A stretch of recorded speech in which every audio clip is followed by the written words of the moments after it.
That Herman Cain, while an official with the National Restaurant Association, allegedly harassed two of the women on the staff of the NRA, the National Restaurant Association. They were given a cash settlement, and they left their jobs. Ladies and gentlemen, this will be headlines tomorrow in tomorrow's newspapers. On your left, of course, and Coulter on the right, Juan Williams. Juan suggested just before the commercial break that the opposition research that led to this scandal came from the right.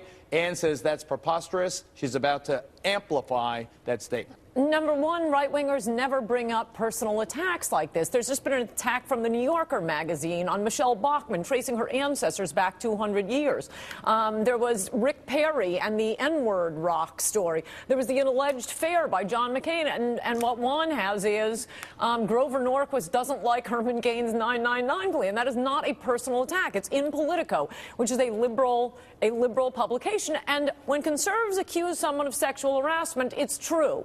Not with them. We accuse John Edwards. We accuse Bill Clinton. We don't go around like them accusing John McCain of having an affair, or Clarence Thomas with Anita Hill. There's a long history of this from the left. I think that men harass without regard to their ideology. What's being alleged here isn't even genuine harassment. Like I say, it isn't touching, it isn't groping. It's, ooh, he said something and we thought it was inappropriate. Juan?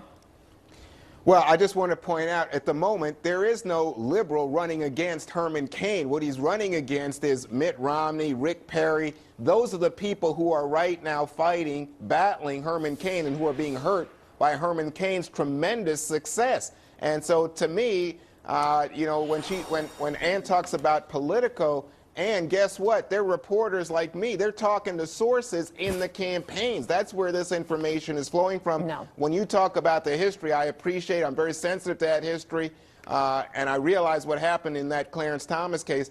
But here, you have to understand, this is a political fight going on for the Republican nomination among Republicans, and the split inside there is between Republican establishment and grassroots Tea Party folks, most of whom right now have been going with Herman Cain. All right. Now, because of that, because Herman Cain is the darling of the Tea Party, the darling of the right, they tend to be, you know, religious people, conservative people. Will this affect them disproportionately? Will they say, ooh? Yes, they'll be indignant because it's a sin to bear false witness.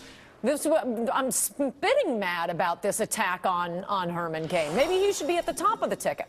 At the top of what ticket? Well, I tend to think it's going to be Romney. That's why I've been pushing him for vice president. You think that Romney, we actually have some polls, Romney clearly the strongest candidate against President Obama. Herman Cain and Rick Perry both about the same. Here you have Romney, you know, he's just over 1% behind the president. But when you look at Herman Cain, and this is obviously before the scandal, he trails by, you know, 8 and change.